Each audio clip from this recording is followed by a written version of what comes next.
So one of the lessons that I learned in this process, or learning in this process, Swami was to come to my parents' house for dinner one evening. So I told my balvikas children, all of you, you come on that day to my parents' house. You can have Swami's darshan there and you can all have dinner. Make sure you tell your parents that you are going to be late. Swami will be here. So the children were very excited about it.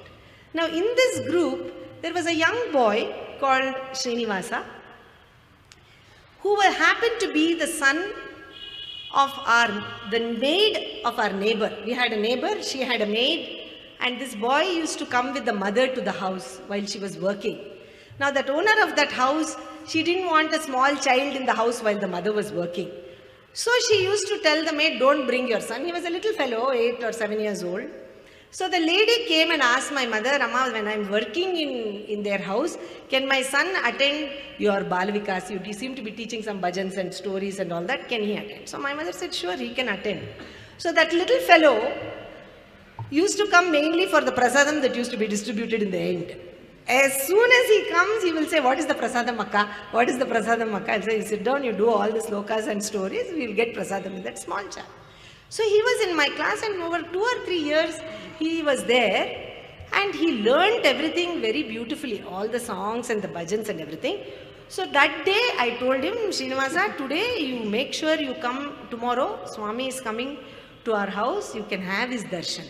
So that fellow was very excited. He was 9 years old. He said, that man, that God in the picture, he is going to come to your house. That God in the picture, he is going to come to your house. So yes, he is going to come to our house, you come. So this boy was very excited. He wanted to know, will there be good food after that? Very good food. You come. So the whole, the way Swami uses various things to get somebody. Anyway, the following day, this poor fellow wanted to come, but his mother wanted to go to a movie. She didn't want to come to work that day. So she said, no, you can't go to their house today, because that lady will ask, where is your mother? Because I'm not going to work. And you will tell her I have gone to the cinema. So you cannot go. So this boy begged, no, that man, that God that they have, which we light lamps and all, he is coming to their house. She didn't believe him. She thought some Rama Krishna picture is there, that man is coming to dinner. She didn't believe. Nobody is coming, you stay. So this boy cried. So they lived in a small little hut. She locked him into the hut and she went off to the movie. But this youngster wanted so much to come to the balvikas that around that time, he somehow broke the glass of his hut and he escaped from there and he came to the class. I didn't know all these things. He came and sat down. All the children were sitting and he said, will he come, will he come? Yes, you sit quietly. So they were all seated in my father's house in the garage, so with all the mats and everything. Now what happened, everybody was seated and Swami came to our house and my father called me and said, strange thing, while we were coming, Swami told some lady on the road, go quickly to your house. And we came, that's what, Swami came to our house, he came and sat down.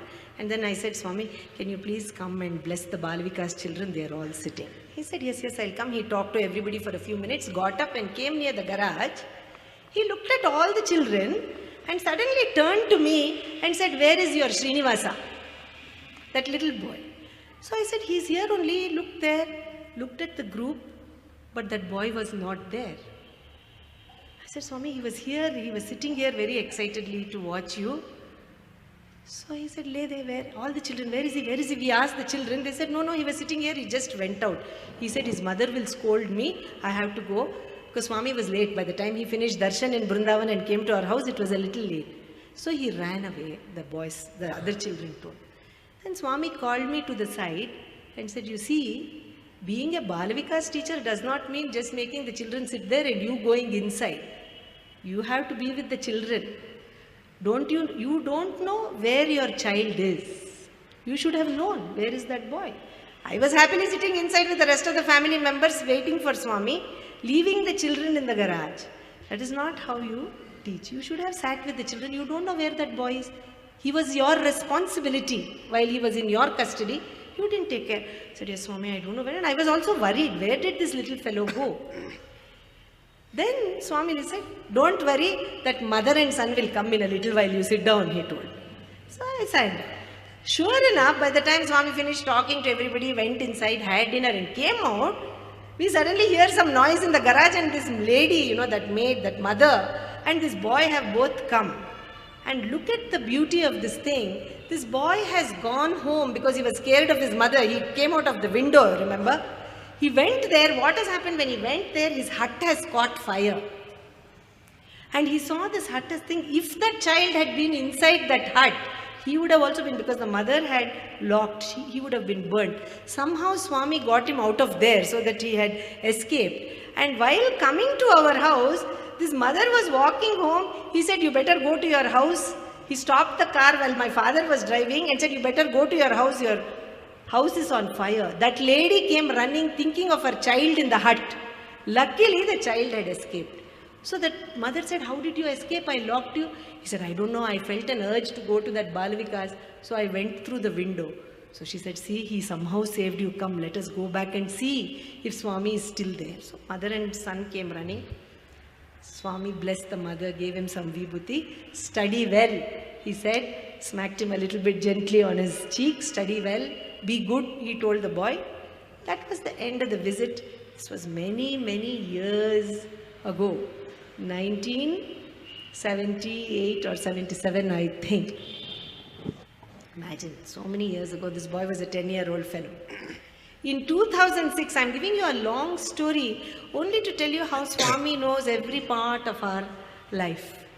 Even though for those of you who may have come recently, who have not seen him closely, he knows each and every one of us.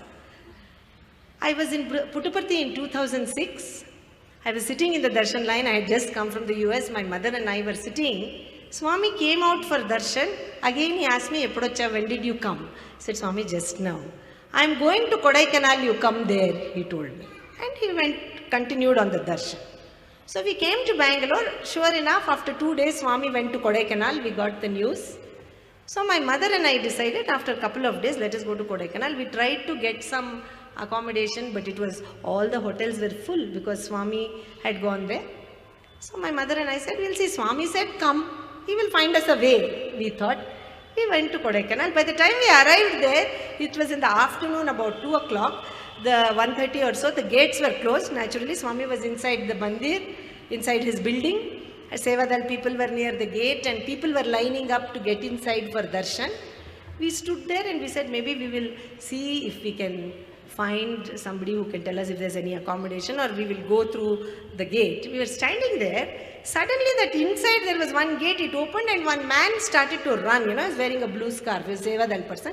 He started to run, so naturally the Sevadal people near the gate got alert. They thought maybe Swami is coming. So they got alert, opened the gate, opened that. He came out, came running outside, looked around. My mother and I were standing in the back of the crowd, and suddenly this gentleman came and fell flat at my feet while my elderly mother is standing next to me. We thought he has tripped and fallen down. So I said, get up, are you okay, are you okay? Then he got up, then he stood up and falls again at my mother's feet. I said, okay, there's really some problem happening here. Anyway, then he says, Akka, you don't recognize me. I said, I'm sorry, very sorry, we don't know who you are, and first of all, Swami, we are more interested in going for darshan. Why are you coming outside the gate and falling here in front of us, He said, no, you have forgotten. My name is Srinivasa. I said, which Srinivasa? We don't know. Why you have forgotten? I used to come to your balvikas. Oh, immediately I remembered, you are the Srinivasa who came out of the hut. No, this is a nice looking gentleman who has grown wearing Sevadal scarf and all that. He said, yes. After your balvikas got over, I joined school, college continued. With Swami's grace, I got scholarship. I studied. Now I am the manager in Canara Bank, State Bank of India in Coimbatore. When Swami comes to Kodaikanal, it was our Sevadal. I'm in the Sevadal there. It was our duty, and this time I got the good fortune of guarding outside Swami's room. So I came to Kodaikanal. Past a few days I have been here.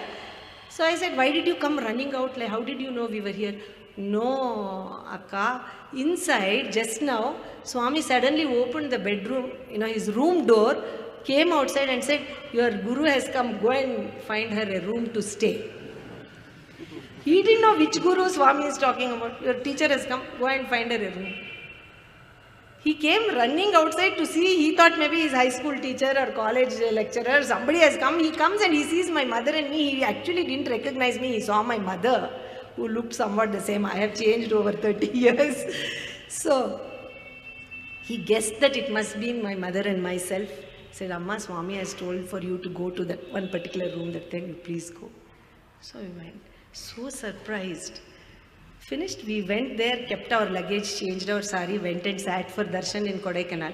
Swami came out, he was in a wheelchair, he came out in the wheelchair. He looks at my mother, looks at, Shishuni chusava? He asked, did you see your student? Yes, Swami, I saw. Did he give you the room? Yes, enjoy the bhajan, he said and went. But look at the time lag. 30 years ago, this child had been in my care. He taught me how I should be a teacher. And 30 years later, he gave the opportunity to this young man to come and find us. So sometimes we say, many times, we prayed to Swami, nothing happened. We keep on praying, no answers. So Swami's time frame, we don't understand. It's a long road, and somewhere along that road, we will realize that he is taking us in a journey.